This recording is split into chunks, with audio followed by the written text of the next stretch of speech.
د چین په اورمچي ښار کې د طالبانو او پاکستان د پلاو ترمنځ خبرې پای ته ورسېدې. له څو ورځو سلا مشوره وروسته د طالبانو او پاکستان ترمنځ خبرې پرته له کومې څرګندې پایلې پای ته رسېدلې دي.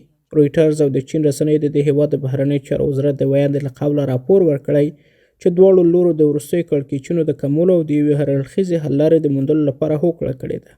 باخبره سرچینو هم معمو ته تایید کړي چې د دواړو لورو پلاوي چین پریښی او کابل او اسلام آباد ته ستنه شوي دي.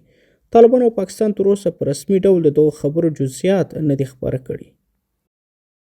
د طالبان او پاکستان د پلاو ترمنځ د خبرو له پای ته رسېدو سره هممهاله د پاکستان د پوځ لوی درسیز یو ځل بیا خبرداری ورکړی چې د غضب الحق پوځي عملیات لا پای ته نه دي رسېدلي او دا به تر هغه دوام وکړي چې په افغانستان کې ترهګري له منځه ولاړه شي.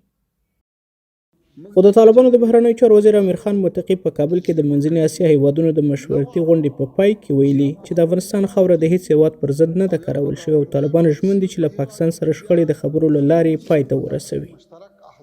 کوم مشکلات چې اوس موږ د پاکستان ترمنځ راغلي دي موږ ډیر په جدیت سره کار کوو چې دا حل کوو.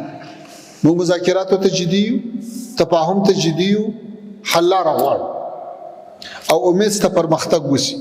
امید ته موږ تاسې ښه خبرونه واورو. دا څرګندونې په داسې حال کې کیږي چې له یوې اونۍ راهیسې د طالبانو او پاکستان پلاوي د چین په اورمچي ښار کې د پوځي شخړو د پای ته رسولو لپاره په خبرو بوخت ول، خو د باخبره سرچینو په وینا تر اوسه یې کومه ښکاره پایله نه ده ورکړې. د پاکستان پوځ د دوحې، استانبول او ریاض د 4 پړاوونو خبرو له ناکامېدو وروسته د طالبانو پر وړاندې هوایي بریدونه پیل کړل او د ډیورنډ په کرښه کې له طالبانو سره ونښتل. دغو بریدونو نږدې یوه میاشت دوام وکړ او کابل، کندهار، بلخ، پنجشیر، پروان، پکتیا، پکتیکا، خوست، کونړ، نورستان، ننګرهار او لغمان بمبار شول.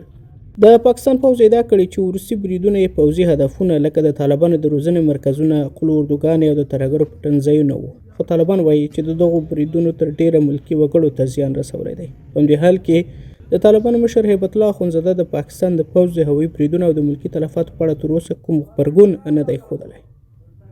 تر دې دمه د طالبانو او د پاکستان د پوځ ترمنځ د بې باورۍ فضا لا هم پر ځای پاتې ده.